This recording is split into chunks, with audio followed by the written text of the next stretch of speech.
Sports update on Trust TV. I am Emmanuel Fashimi. We have a lot of story making the rounds in the world of sports. Okay, let's begin from the home front. Though a different sport at this time, that is the mixed martial sport, UFC. We're talking about our own great, our Nigerian great. And when it comes to UFC, Adesanya, Israel Adesanya has informed Strickland, the man he is going to fight later this month, that he fears no man. And Strickland has been talking tough prior to this fight, and both fighters has really been talking tough. It has been war of words between Israel Adesanya and Strickland, and just a few days ago, Strickland came out and threw some jab at Israel Adesanya, and Israel Adesanya has replied that he fears no man. And this fight, I think this fight has been something that has been between these two guys for so long. Israel Adesanya actually wanted this fight, though Strickland was not the person he was supposed to fight. He was supposed to fight Plessis of South Africa, but due to injury, Strickland has to come in, and it was Israel Adesanya that requested for Strickland to be drafted in to replace Plessis for this fight. And both fighters has actually been talking tough. Our own Israel Adesanya also has been talking tough towards this fight. This fight, like I said, will be coming up later this month. Isaac Omidiji, our own Israel Adesanya, is actually prepared for this fight, and he has been talking tough just the way Strickland is also talking tough. What's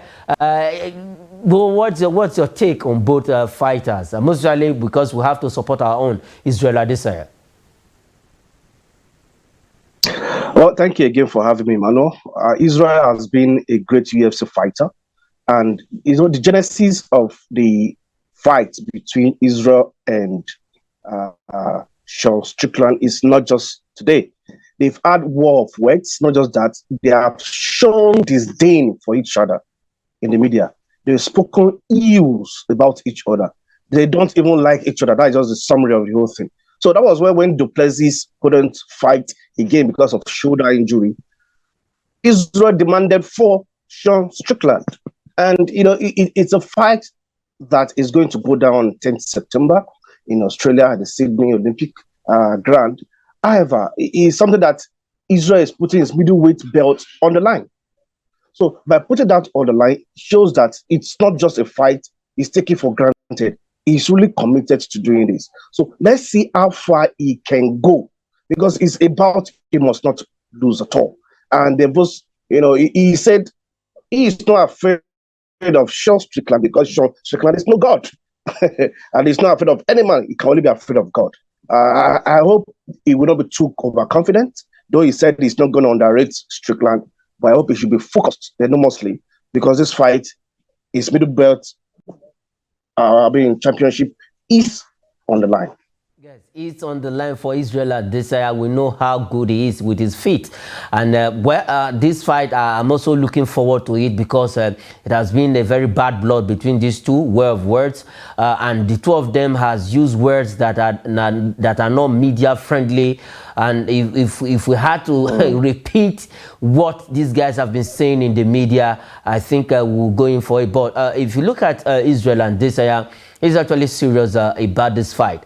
Now, what are the things that Israel Adesanya needs to put in place to see to the end of Strickland? Because Strickland himself is not taking Israel Adesanya for granted. And after much words, at the end of the day, you go in there and lose. It's going to be a very big shame for Israel Adesanya. So what do you think Israel Adesanya need to do at this time? Because the fight is just a few weeks away from now.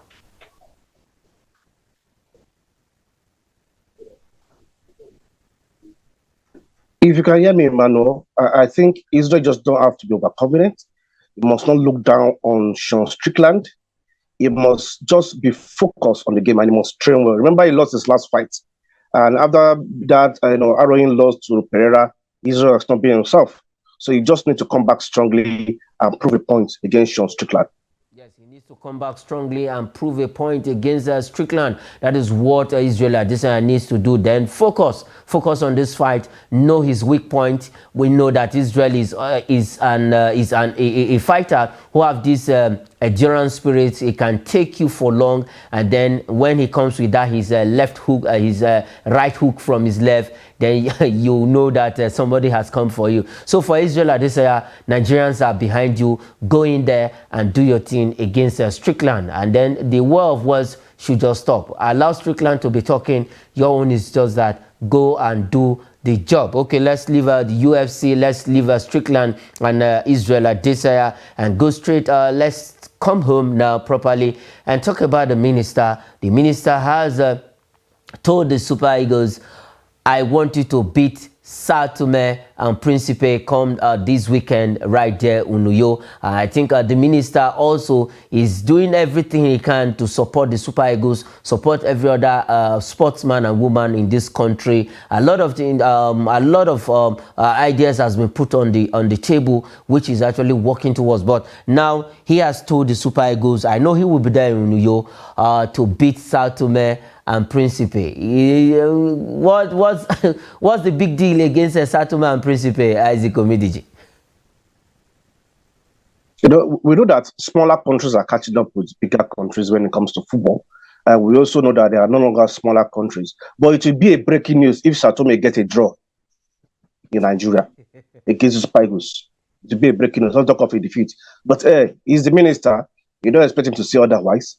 He will definitely urge them on. But apart from saying that publicly, I want him to go behind the scenes and ensure that these guys are not hold their match bonuses. I want him to ensure that the NFF paid them all indemnities.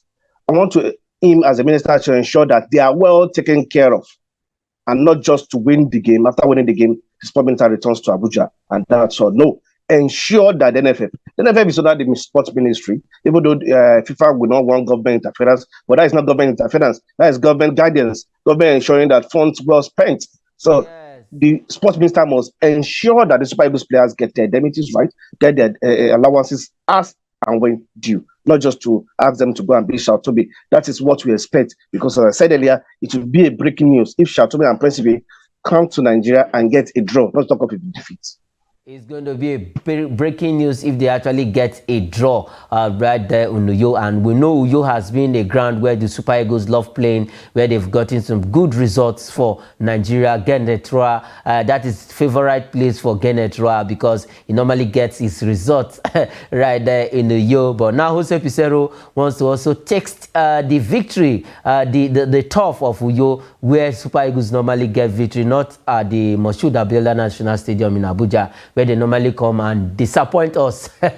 But okay, let's leave that story. Let's go away from football and talk about another sport, physical sport now. And Nigerian is also trying to hold their own in this sport. And let's go straight and talk about rugby. Now, the rugby fixtures for the pre-Olympic qualifier is out, and Nigeria it's alongside Kenya, Botswana in that order. They will be playing round 1, round 2, and then round 3. If you look at the standings, the likes of Kenya, Botswana, Nigeria will be playing against Tunisia, Cote d'Ivoire in round 1, Burkina Faso, Algeria, Namibia. And then in round 2, we'll still have Algeria, Burkina Faso, Nigeria, Namibia, Cote d'Ivoire. So they are going to play round 1, round 2, and then round 3. And sometimes ago, not even sometimes, I think days back, the president of that federation, that is talking about Ademola Are, talks about a paucity of funds is what is actually affecting that federation. But Isaac Omidiji, rugby is one sport that, if you mention rugby in South Africa, is bigger than football, because it's as if whenever a rugby team from South Africa goes to their World Cup, when they come back, they are always celebrated, even more than maybe when they do something spectacular when it comes to football. But rugby in Nigeria is fast developing, but not yet there. Now, our team will be going to pre-Olympic qualifiers. They want to be in the Olympics comes next year in Paris. What can we do? Funds is actually stopping this team to do well. Well, I would not be surprised. Funds has been the major problem. Availability and non-availability of it has been a major problem to sports federations in the country, especially sports that are not popular like rugby. And it's difficult to get private sector involvement in them because they don't have that followership, in quotes. They don't have that branding, in quotes. They don't have that support, even from Nigerians. Only a few people are even aware that Nigeria is playing rugby. They don't even know that the rugby team is called Black Stallions. They only know about the Super Eagles, Super Falcons, the Tigers, the Tigress, and that's all. But this is a team that also shocked the world in 2014 by qualifying for the 2014 Commonwealth Games, if you could remember very well. So they are aiming now to qualify for the Olympic Games. In the pre-qualification of the Olympics that was played earlier, the team came second behind Algeria after losing to the Algerians in the finals. Now we are playing Kenya, Zambia, and Namibia. These are 3 games we are playing in 2 days. So we must do everything possible to ensure we qualify. For the funds, let the Minister of Sport this time around shift attention for football. Football can get funding from private sector. Basketball can get support from private sector. Let us go to these lesser known sports to encourage others to go into this game and give them support. And that's why I must always salute Trust TV and Trust TV Sports, because you bring in this kind of sport that most people don't even know about and discuss them, bring their successes and failures and challenges to the bear. And that is good.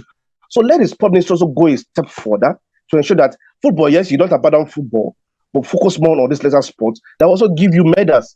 And on the lighter note, that when it comes to rugby on the continent of Africa, South Africa should be banned from playing with other rest of African countries. Those ones are professionals to the core. Seriously, South Africa should be banned from playing from they've won the Rugby World Cup. I think they've won it 4 times. The last time they won it, and see the way they were celebrating, and they even celebrated their inspirational captain, Plessis is his name. So I think Nigeria also, if we can continue in this stride, we can get there. We cannot be like South Africa, but we can get close. Okay, let's leave rugby stories and go straight. Let's talk about some football matters. That is football matters in Europe. Over the weekend, a lot of fixtures all around in Europe, and then results coming in, surprising results for some. Okay, let's start with the La Liga on the show this evening. La Liga, we have some results in the La Liga. We have Osasuna against Barcelona. They have to sweat 2-1. It ended. Girona against Las Palmas 1-0, and then Mallorca and Athletic Bilbao ended it on a goalless affair, and then Real Madrid 2-1 against Getafe. I think Jude Bellingham cannot stop scoring. 5 goals in 3 appearances in 4 appearances for Real Madrid. And then we have Alaves against Valencia 1-0. It ended. Real Betis against Rayo Vallecano 1-0 also. That game ended in favor of Real Betis. Let's see how they are standing. Let's see the standing of the teams, the 20 teams in La Liga, how they are faring. But we all know that Real Madrid is topping 100% start to the season. 12 points they have with 6 goal difference. Girona following 10 points. Barcelona 10 points. Atletico Madrid with 7 points, and then Athletic Bilbao 7 points on the 5th position. Cadiz on the 6th position with 7 points. Real Betis 7 with 7 points on the 7th position. That is a perfect number for them. Real Sociedad 8 on the 8th position with 6 points. Alaves 6 points. Osasuna 6 points, standing on the 10th position. Alaves 9, and Real Sociedad on the 8th position. Now, Isaac Omidiji, before we have the flip side of it, we have Jude Bellingham for Real Madrid. I think this guy is fantastic. He has started hitting the ground running from day one. He wore that white shirt. I think that white shirt has turned things around for him. But if you look at it, Real Madrid 100% to the start of the season. Despite not having a proven goal scorer in that team. So Jude Bellingham, I think, is the best signing of the transfer window, no doubt. He has brought in his A game, a young player that has taken a team like Real Madrid on his shoulder at this young age, delivering perfectly well for the team, coming up for the team at difficult times. You know what that means? That is a leader that will lead Real Madrid to greater heights. He just reminds me of David Beckham and his impact in Real Madrid those days. But Jude Bellingham will definitely continue. If he continues on this path, will succeed and surpasses any Englishman that has played in Real Madrid and even the Spanish La Liga. So kudos to him and kudos to Real Madrid. But I will continue to say, how far can Jude Bellingham continue to be the man that will make the difference for Real Madrid this season, especially when it comes to goal scoring? Remember, he might not play the whole matches. Will he be fit throughout the whole season? Will he not be a target for other opposition teams? Time will tell. Yes, time will tell. Okay, quickly let's have the flip side before we go to the other leagues of Europe. Now we have Valencia on the 11th position, Rayo Vallecano 6 points on the 12th position, Celta Vigo 4 points on the 13th, Getafe 4 points on the 14th position, Villarreal 15th position with 3 points, Granada on 16th position with 3 points, and Mallorca on the 17th position with 2 points, Las Palmas 2 points on the 18th, Almeria having just 1 point, and then Sevilla 0 points they have, and they are standing on the 20th position. Okay, let's leave La Liga and go straight to Serie A. Well, Osimhen actually fired blank over the weekend, and they lost that game to Lazio. It was a painful defeat for them, but some games went down all over the weekend. Also, we have Inter Milan. They whooped Fiorentina 4-0. Torino won, and then won against Genoa, and then Empoli were lost at home to Juventus 2-0, and then Lecce defeated Salernitana 2-0. Let's have the table. Let's see the Serie A table, how they are standing. And after that defeat to Napoli, the champions of the league, they want to defend the league. Let's see after they lost to Lazio, where they are standing on the table.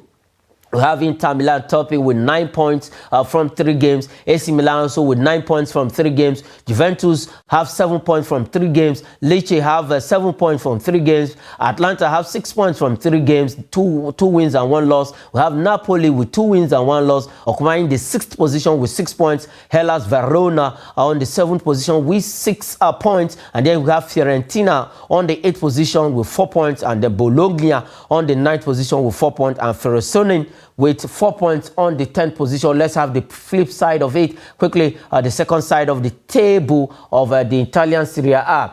Isaac Omidiji for Victor Osimhen. It was not a good one over the weekend for him. His team lost along with him there, and they are standing on the 6th position of the Italian Serie A table. What went wrong for Napoli against Lazio?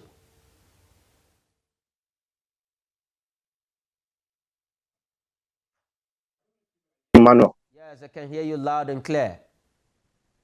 Okay, thank you. You know, they lost at home, and it was not a great one. Victor Osimhen couldn't get his team out of trouble, and for Lazio, it was a good result for them. Now, Napoli must know that they are defending champions. They don't have opportunity. There is no time for them to be losing matches, because if the brilliant teams will continue the way they've started, and Juventus, who are former champions, perennial champions, will kickstart their game. I mean, their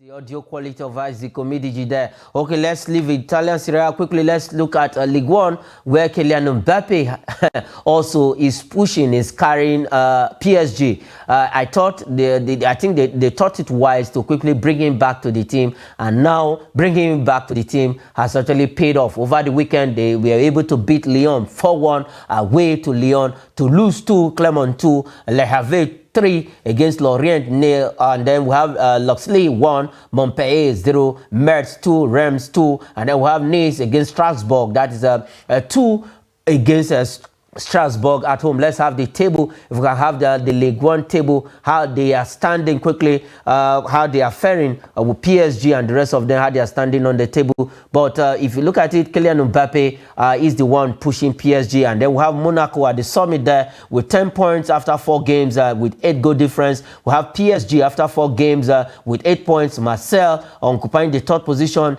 with 8 points after 4 games. Reims on the 4th position with 7 points. Brest Mers on the 5th position with 7 points. Loxley, 6th position with 7 points. Rennes on the 7th position with 6 points. Nice on the 8th position, 6 points. And Strasbourg on the 9th position with 6 points. And Le Havre on the 10th position with 5 points. Let's have the flip side quickly before we go on the show. Let's have the second side of the table and see how other teams are standing. Lorient on the 11th position, Toulouse, Metz, Montpellier, Nantes, Moses Simons, Clermont, and Lens and Lyon on the 18th position, occupying the last spot right there in Ligue 1. And that is where we leave it on the show Sports Update this lovely evening. Isaac Omidiji, thanks for doing all of the justice to the story. And that is where we leave it. I am Emmanuel Fashimi. Thanks for watching.